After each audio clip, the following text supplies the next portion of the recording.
This is breaking news.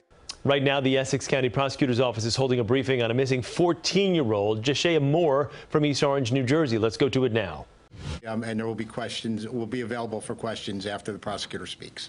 Thank you. Tom should have probably started by saying, no, I'm not Kathy Carter, for those who are expecting Kathy to usually stand and handle that role. So, good afternoon. My name is Ted Stevens. I'm the acting Essex County Prosecutor. First and foremost, I want to express my sympathy to the family and the entire East Orange community for the trauma that's being experienced these days due to the disappearance of young Jashyah Moore. Now, there are many reasons why people go missing in the United States. There are 500,000 that go missing every particular year, but that's not what's important here today. The important thing is that Jashyah Moore needs to be found, and needs to be found just as soon as possible. Today is the most recent press conference of many about this missing young lady. It certainly will not be the last. Today, we're announcing that the Essex County Prosecutor's Office has superseded this investigation and will now be the lead agency. However, all the agencies that have been tirelessly working on this case, including East Orange Police Department, the Essex County Sheriff's Office, the FBI, the New Jersey State Police, and the Orange Police Department, will continue to be involved. In fact, this investigation will continue to be run out of East Orange in their Comstat Center, which has been so important in terms of this investigation so far and has been the source of some excellent work. And we want to thank Chief Bindi, Mayor Green, and Sheriff Ventura for all the work they've done up to this point. It is vitally important that we keep up the maximum effort to find Jashyah Moore. As I said, although she's one of many thousands of people go missing annually, this occurrence is particularly troubling. Our society cannot ignore the fact that a 14-year-old girl, otherwise normal in all respects as far as we can tell, would disappear without a trace on a sunny day on a central thoroughfare in Essex County. This case cries out and demands our attention.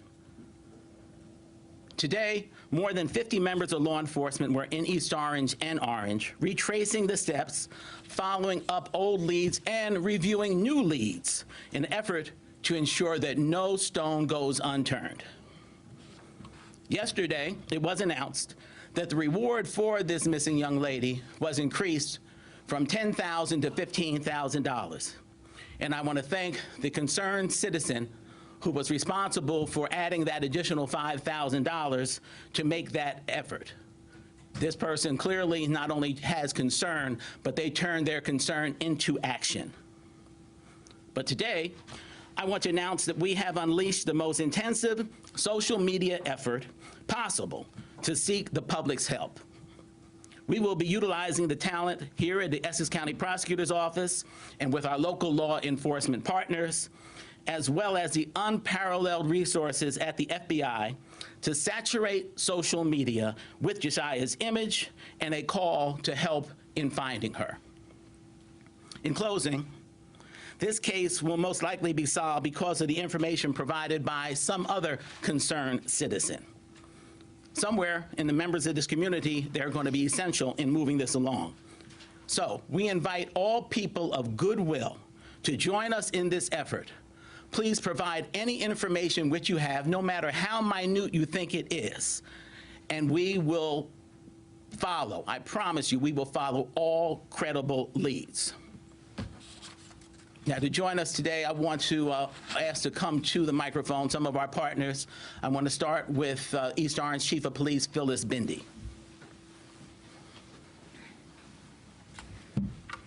Good afternoon, everyone.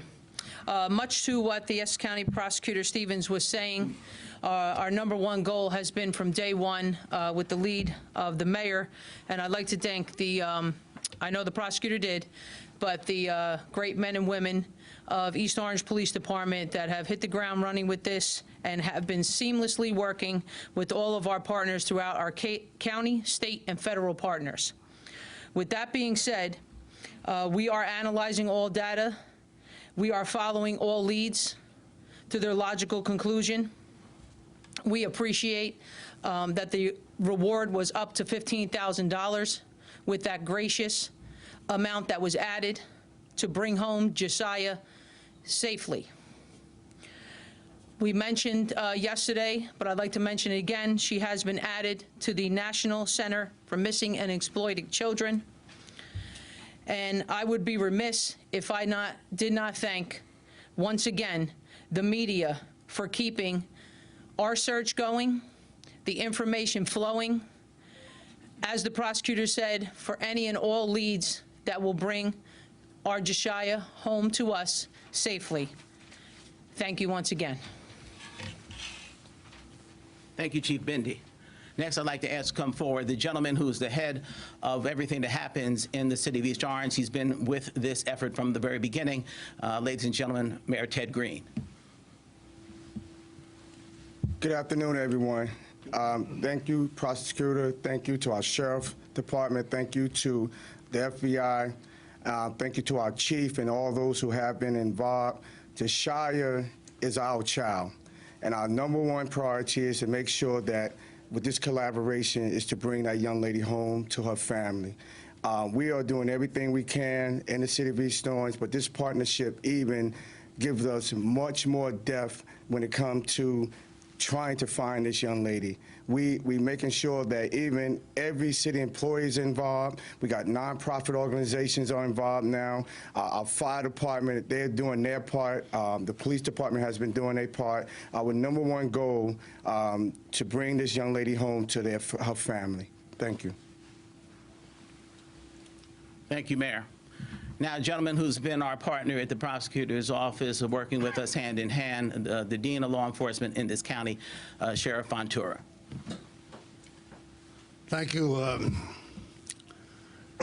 As the prosecutor and the chief, the mayor indicate, we have a great ally, social media, and of course you folks, the mainstream media, have been great allies so far. We hope we continue to do that, so we can bring this child home safely to her family. I want to emphasize that the reward money, when Chief Bindi called and the mayor called, we put it out there quickly and emphasize that normally when you see a Crime Stoppers reward is for the arrest and conviction of folks. It has nothing to do with an arrest or a conviction. This is about returning someone home. If the money is a motivator, most of the time it's not. People really care and understand what's going on, will provide the information for us. But if the money is a motivator, by all means, give us a call. This is strictly for information that will lead us to wherever Miss Moore is, so we can bring her home safely to her family and her community. You know, the place is very close to our park. As you all know, we are responsible for policing that park. And we do a good job in that area, but she used to frequent that park on a regular basis. We already searched the lake. We've done everything we can. We're going to continue to do that, working with the prosecutor, FBI, the feds, the chief, everyone, to make sure that we do everything humanly possible to return her back home safely. That is our goal. That's the only goal that we have right now. Thank you. Thank you, Sheriff. And just to show you the gravity of the situation, the seriousness of the matter, we have enlisted our friends, gotten help from our friends in the federal government. Collaborations have been one of the really watchwords since I've been prosecutor here, and we've been blessed to have great cooperation with the federal government. And so from the FBI, Mr. Greg Takis, who is the Assistant Special Agent in charge, he's been essential in this. Greg, can you say a few words? Sure, thank you. Listen, first and foremost, our heart goes out to Ms. Moore. It's every parent's nightmare, and the men and women of the FBI empathize with Ms. Moore and what she's going through right now. The FBI is here in a support capacity with our state and local partners. We're called in, and we're here to leverage every asset we have to help reunite a mother and her daughter. We're bringing in everything from our behavioral analysis unit. We're beating the street with flooding it with agents to do canvassing of interviews and video array. I'm sorry, pulling video. As I said, our heart goes out to Ms. Moore. We're here. Our #1 priority is to support our state and local partners, and it's to reunite Ms. Moore with her daughter. Thank you. Thank you, Greg. Appreciate it. So I can't reiterate enough. We want to do everything we can to keep this matter in the public eye, in the forefront. Recent cases have shown that this kind of effort does yield results by making sure that you in the mainstream media, social media, everyone stays focused on this young lady. She's a life worth keeping, worth saving, certainly a person worth finding. And to her family, we definitely want them to understand that we are really turning over every stone we can, and we want to make sure that they remain hopeful that we're going to be able to resolve this matter in a very safe and a satisfactory way. If there are any questions? Mr. Stevens, I wanted to ask you or Chief Indy about this. I'm with Channel 11, Mary Murphy. When we interviewed Jashyah's mother the first time, she said that there was a pending domestic violence case. Ms. Moore told us that Jashyah's stepfather is an East Orange police officer and that he was arrested last year for hitting Jashyah and her mother. Have you questioned this officer, and is he a person of interest? We've questioned that officer as well as many other individuals involved in this case.